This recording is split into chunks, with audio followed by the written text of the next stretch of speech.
అనంతమైన శూన్యం, గాఢాంధకారం ఆవరించి ఉన్న స్థితిలో దేవుని శక్తి చలించడంతో ఈ విశ్వం రూపుదిద్దుకోవడం ప్రారంభమైంది.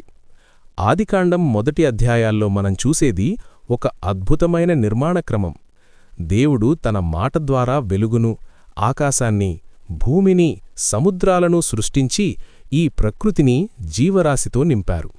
వీకన్నింటికీ మకుటాయమానంగా దేవుడు తన పోలికలో మనిషిని సృష్టించి సృష్టిని పరిపాలించే అధికారాన్నిచ్చారు. ఏదెను తోటలో ఆదాము హవ్వలకు లభించిన స్వేచ్ఛలో ఒకే ఒక్క ఆజ్ఞ దాగి ఉంది. కాని సర్పం రూపంలో వచ్చిన ప్రలోభం మనిషిలోని స్వార్థాన్ని రేకెత్తించింది. దేవుని ఆజ్ఞను ధిక్కరించి జ్ఞానఫలాన్ని రుచిచూడటంతో మనిషి పవిత్రతను కోల్పోయి మరణానికి, కష్టానికి లోనయ్యాడు. ఇది మానవ చరిత్రలో మొదటి పతనం. ఇక్కడి నుండే మనిషి దేవునికి దూరమయ్యాడు. కాలక్రమేణా మానవ జనాభా పెరిగింది.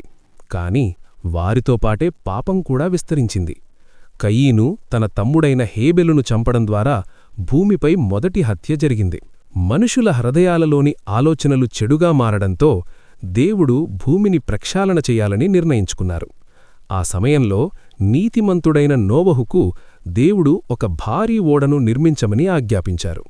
కుంభవృష్టి కురిసి లోకమంతా జలమయమైనప్పుడు ఆ ఓడలో ఉన్న నోవరు కుటుంబం, జీవరాశులు మాత్రమే బ్రతికాయి. జలప్రలయం ముగిశాక ఆకాశంలో మెరిసిన ఇంద్రధనస్సు ద్వారా దేవుడు మానవాళితో ఒక కొత్త నిబంధన చేసుకున్నారు.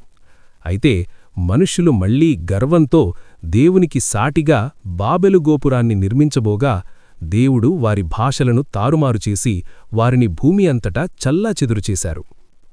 ఈ గందరగోళం మధ్య నుండి దేవుడు ఒక కొత్త ప్రణాళికను ప్రారంభించారు. మెసపటోమియాలో ఉన్న అబ్రహామును పిలిచి తన దేశాన్ని వదిలిరమ్మని కోరారు. అబ్రహాము దేవుని మాటను నమ్మి అడుగులు వేశాడు. నీవు విశ్వాసులకు తండ్రివి అవుతావు, నీ సంతానం ఆకాశ నక్షత్రాల వలె విస్తరిస్తుంది అని దేవుడు వాగ్దానం చేశారు. వృద్ధాప్యంలో ఇస్సాకు జన్మించడం, ఆ తరువాత ఇస్సాకును బలి ఇవ్వమని దేవుడు అడిగినప్పుడు అబ్రహాము వెనుకాడకపోవడం అతని అచంచలమైన విశ్వాసానికి నిదర్శనం. అబ్రహాము ద్వారా ఒక పవిత్రమైన జనాంగాన్ని, ఇశ్రాయేలీయులను తేవడమే దేవుని సంకల్పం. అబ్రహాము తర్వాత ఇస్సాకు కుమారుడైన యాకోబుల ద్వారా ఈ ప్రస్థానం కొనసాగింది. యాకోబు తన అన్న ఏసావును మోసం చేసి ఆశీర్వాదం పొందినా జీవితంలో ఎన్నో కష్టాలు పడ్డాడు. దేవుని దూటతో రాత్రంతా పోరాడి తన బలహీనతను ఒప్పుకున్నప్పుడు అతని పేరు ఇశ్రాయేలుగా మార్చబడింది. యాకోబుకు పుట్టిన 12 మంది కుమారులు ఇశ్రాయేలు 12 గోత్రాలకు మూలపురుషులయ్యారు. యాకోబుకు అత్యంత ప్రియమైన కుమారుడు యోసేపు. తన అన్నల అసూయ వల్ల యోసేపు బానిసగా ఐగుప్తుకు అమ్మబడ్డాడు. ఎన్నో ఏళ్ల జైలు జీవితం, అవమానాల తరువాత దేవుడు అతనికి కలల భావాన్ని చెప్పే శక్తినిచ్చి ఐగుప్తు దేశానికే ప్రధానమంత్రిని చేశాడు. యోసేపు ప్రధానమంత్రిగా ఉన్న కాలంలో దేశంలో తీవ్రమైన కరువొచ్చింది. ఆ సమయంలో తనను అమ్మేసిన అన్నలే ఆహారం కోసం అతని దగ్గరకు వచ్చారు. యోసేపు వారిని పగతో చూడకుండా క్షమించి అక్కున చేర్చుకున్నాడు.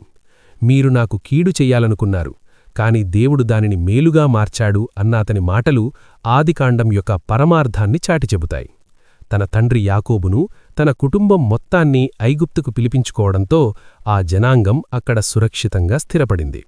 ఇలా సృష్టితో మొదలైన ఆదికాండం ఒక సామాన్య కుటుంబం ఒక గొప్ప జనాంగంగా ఎదగడం, దేవుడు మనిషికిచ్చిన వాగ్దానాలను నెరవేర్చడమే లక్ష్యంగా సాగుతుంది. ఇది మనిషి తప్పులు చేసినా దేవుడు తన కృపతో వారిని ఎలా నడిపిస్తాడో వివరించే ఒక మహత్తర గాథ.